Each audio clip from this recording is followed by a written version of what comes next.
Real estate नियामक प्राधिकरण दिल्ली ने 19 सितंबर को आदेश जारी कर उप पंजीयकों को निर्देश दिया था कि वो किसी भूखंड पर स्वीकृत इकाइयों की संख्या से अतिरिक्त आवास इकाइयों का पंजीकरण ना करें। इसके बाद से दिल्ली संपत्ति पंजीकरण का काम रुक गया था। खासकर अनधिकृत कॉलोनियों में लाखों की संख्या निर्मित आवास का रजिस्ट्रेशन ना होने से लोगों में बड़े पैमाने पर नाराजगी थी। इस मसले को दिल्ली बीजेपी ने रेरा और एलजी के सामने उठाया था। बीजेपी ने रेरा से आदेश वापस लेने की मांग की थी। अब दिल्ली बीजेपी के अध्यक्ष वीरेंद्र सचदेवा ने पोस्ट एक्स पर लिखा है कि बीजेपी की मांग पर रेरा ने आदेश वापस ले लिया है।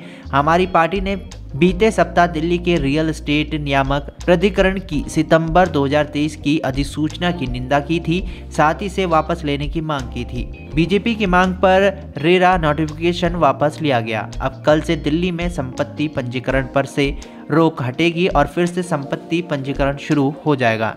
वीरेंद्र सचदेवा ने रेरा के आदेश के बाद दिल्ली की जनता का परेशानी बढ़ने के बावजूद भी सीएम अरविंद केजरीवाल की चुप्पी पर सवाल उठाए। उन्होंने कहा कि सीएम की रेरा के मसले पर बिल्कुल चुप रहे।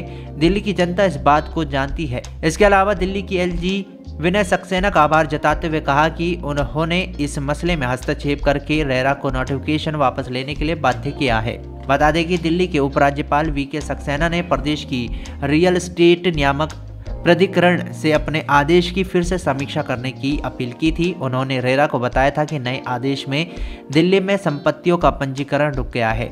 एलजी ने इस मुद्दे को सुलझाने के लिए मंगलवार को राजनिवास में मुख्य सचिव और मंडलायुक्त के साथ दिल्ली रेरा के अध्यक्ष और सदस्यों से मुलाकात भी की थी। राजनिवास ने एक अधिकारी से कहा कि दिल्ली में आम लोगों को हो रही परेशानी को देखते हुए उपराज्यपाल ने रेरा से अपने आदेश पर दोबारा विचार करने का अनुरोध किया था। राजनिवास ने कहा कि उपराज्यपाल को सांसदों, विधायकों, नगर निगम पार्षदों, नागरिक समाज संगठनों के साथ साथ आम जनता से बेची और खरीदी गई संपत्ति की विक्रियाकारियों के पंजीकरण में आने वाली समस्याओं पर प्रतिवेदन और शिकायतें मिल रही थी।